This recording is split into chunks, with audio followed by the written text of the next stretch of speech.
Donc on va faire la correction de l'activité et on va enchaîner ensuite sur la suite du cours sur la lumière. Donc l'activité, elle traitait du grandissement et la suite du cours, du coup, ce sera le bilan de l'activité sur le grandissement. Donc on va faire la correction de l'activité sur le grandissement. Donc dans cette activité, on vous présentez le schéma suivant. On vous demandait en question 2, ici, de réaliser les schémas optiques qui correspondaient en fait à toutes les situations qui étaient présentées ici dans le tableau. Ensuite, il fallait tracer les rayons particuliers pour pouvoir trouver l'image et construire une image A'B' dans chaque cas. Il fallait bien faire attention qu'on prenait une échelle de 1 cm pour 5 cm. On nous disait également que la lentille avait pour distance focale f' égale à 20 cm. Donc pour la première situation, c'est la première case du tableau, on nous dit AO égale à 4f'. AO, c'est la distance entre le point A, mon objet, et O, le centre de ma lentille ici. On nous dit que c'est égal à 4f', c'est-à-dire 4 fois 20 cm, puisque f' il vaut 20 cm, ça nous donne donc 80 cm. Vous vous doutez bien qu'on ne va pas s'amuser à tracer un truc de 80 cm. On va donc utiliser l'échelle qui nous est donnée de 1 cm pour 5 cm. Ainsi, cette distance de 80 cm, elle devient 16 cm. Et donc, ma distance focale f', qui correspond à la distance entre le point O et le point f' foyer image, et le point O et le point F foyer objet, au lieu d'être de 20 cm, elle est plus que de 4 cm. On va tracer nos rayons qui nous permettront de trouver notre image.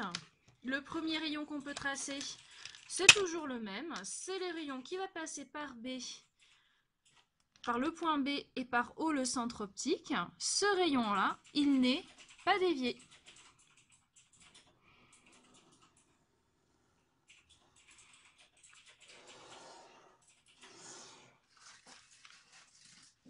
On obtient quelque chose comme ça. On n'oublie surtout pas la petite flèche, sinon ça ne fonctionne pas.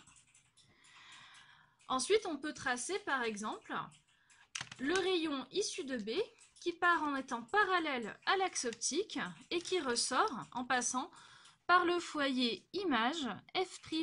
Donc on part de B en étant bien parallèle à l'axe optique.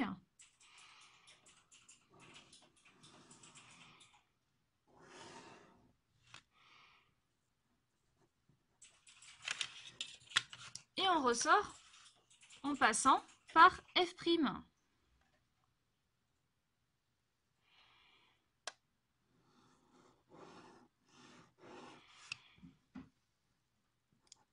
Le troisième rayon ici, à moins que ce soit pour vérifier notre tracé, il ne sert pas à grand chose de le tracer ici. On obtient donc à l'aide de nos deux rayons, ici, le point d'intersection qui correspond à notre point B', à notre image B'. Ainsi, on a donc une image A'B' qui se situe ici. On a donc tracé les mêmes rayons pour la situation 2, la 3 et la 4. Pour la situation 2, ce qui changeait ici, c'était que la distance AO, c'est-à-dire la distance entre le point A et le point O ici, elle était censée être du coup de 60 cm. Mais avec notre échelle, on fait du coup 60 cm divisé par 5, ce qui nous donne 12 cm.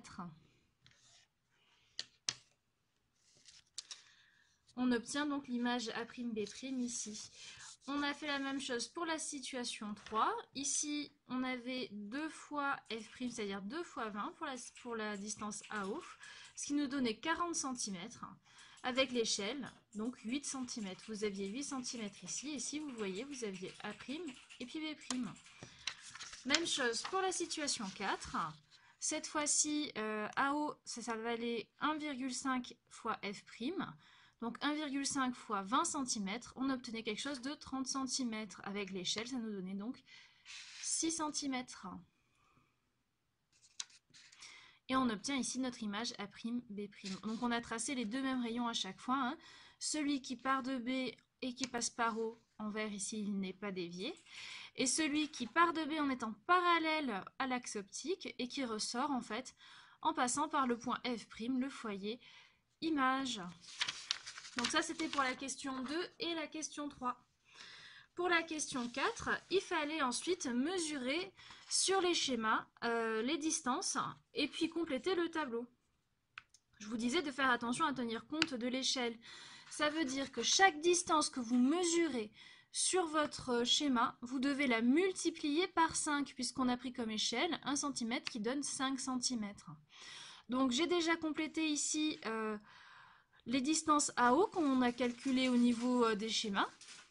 Ensuite, on nous demandait moins AO, donc du coup, ça rendait pour 80 cm moins 80 cm, pour 60 moins 60, ainsi de suite. Il ne nous reste plus qu'à mesurer OA', AB, A'B' pour chacun des cas. Donc je vais vous montrer pour la situation 1, et ensuite je vous montrerai le tableau complété pour toutes les autres situations. Donc dans la situation 1, on nous demandait OA'. Et donc, pour avoir la distance OA', eh bien, il nous faut mesurer la distance entre notre point A' qui est ici et le point O qui est là. Et donc, sur mon schéma, hop, je mesure 5,3 cm. Donc, sur mon schéma ici, de là à là, j'ai 5,3 cm. Je suis obligée de multiplier par 5 pour avoir la distance réelle à laquelle cela correspond. On obtient donc 26,5 cm. Et c'est donc ça qu'on va venir compléter au niveau de notre tableau. Donc pour la première, ici, vous devez trouver 26,5 cm ou quelque chose à peu près équivalent. Ensuite, pour la taille de votre objet AB, ça dépendra de la taille de l'objet que vous avez choisi. Moi, mon objet, je l'ai choisi à chaque fois de 1,5 cm sur mon schéma. C'est-à-dire, ça correspond pour moi à 3 carreaux. Vous voyez? Donc du coup, si de là à là, j'ai 1,5 cm, il faut que je multiplie ici par 5 pour tenir compte de mon échelle. Et 5 fois 1,5, ça nous donne du coup 7,5. 7 cm et demi. On complète donc ça dans notre tableau. AB, il fait 7 cm et demi. Vous, peut-être que vous avez un AB d'une longueur différente. C'est pas dramatique. Ce qui compte, en fait, ça sera le lien entre AB et A'B' ici. Donc, avec mon AB qui était du 7,5 cm dans la vie réelle, en fait, j'obtenais un A'B' égal ici à 0,5 cm. Alors, si ici je mesure 0,5 cm, je suis toujours obligée de multiplier par 5, et 5 fois 5, ça fait 25. Ça me donnait un A'B' de 2,5 cm. Pareil, il faut que je complète dans le tableau. Donc, A'B' égale à 2,5 cm. On va faire la même chose pour chacune des situations suivantes. Je vous épargne la vidéo pour ça. Donc en mesurant sur le schéma, on a obtenu les valeurs suivantes. Alors vous devez avoir obtenu pour moins AO et OA' des valeurs assez similaires aux miennes, ici. Ensuite, si vous regardez ici, j'ai rajouté des signes moins en couleur. Pourquoi est-ce que je rajoute ces signes moins? Tout simplement parce qu'on nous dit que si l'image elle est renversée, ça veut dire que si l'image elle est à l'envers, elle pointe vers le bas du coup, on comptera A'B' négativement. Donc du coup ici on a moins 2,5, moins 4,5, moins 8,5, moins 14,5. Donc suite à ça, une fois que vous aviez fait toutes vos mesures en appliquant votre échelle à chaque fois, de 1 pour 5, il vous fallait faire les calculs suivants. On vous demandait de calculer A'B' sur AB et de calculer OA' sur moins AO. Et donc, ça nous donnait ces valeurs-ci. En fait, ici, j'ai juste remplacé A'B' par la valeur qui était trouvée dans le tableau au-dessus. Ainsi, vous regardez,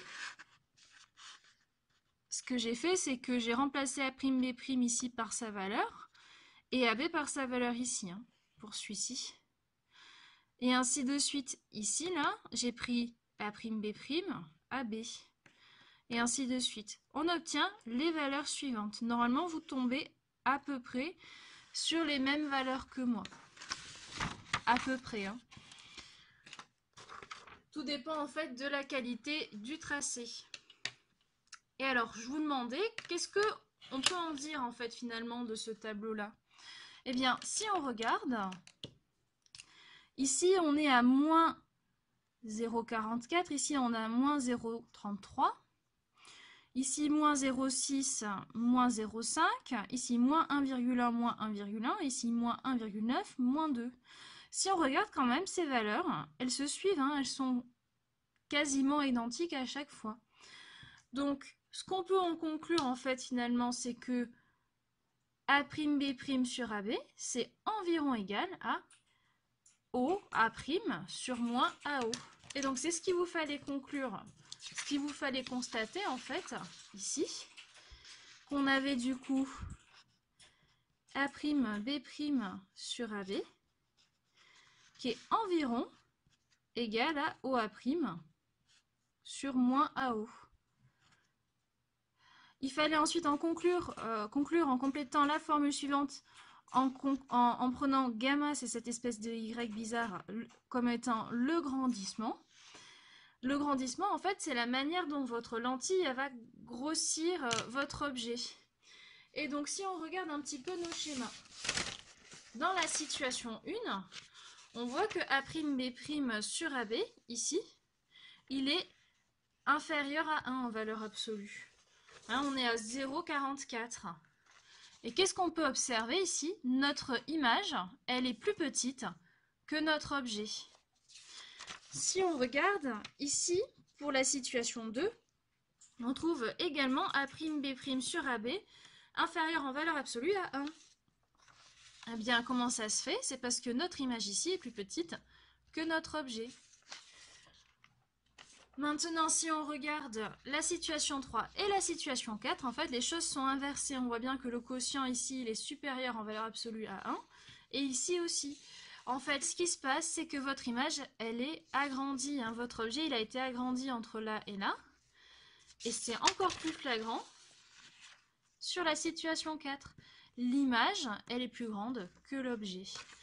Et en fait, si le grandissement, c'est la manière dont va grossir votre objet, la lentille, dont la lentille va grossir votre objet plutôt, eh bien, en fait, le grandissement, il va être forcément défini par la taille de votre image divisée par la taille de votre objet, A'B' sur AB. Et nous, d'après ce qu'on a vu ici, A'B' sur AB, c'est environ égal à OA' sur moins AO.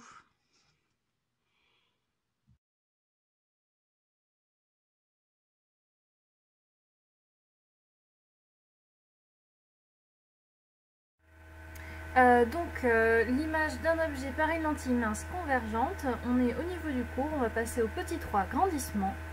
Le grandissement, ici cette lettre ça veut dire gamma, hein, ça qualifie l'image par rapport à l'objet, c'est-à-dire que ça qualifie en fait finalement la taille de l'image par rapport à la taille de votre objet. Comme on l'a vu dans l'activité bilan, il se calcule grâce à la formule suivante, c'est la formule que vous avez vue du coup dans l'activité.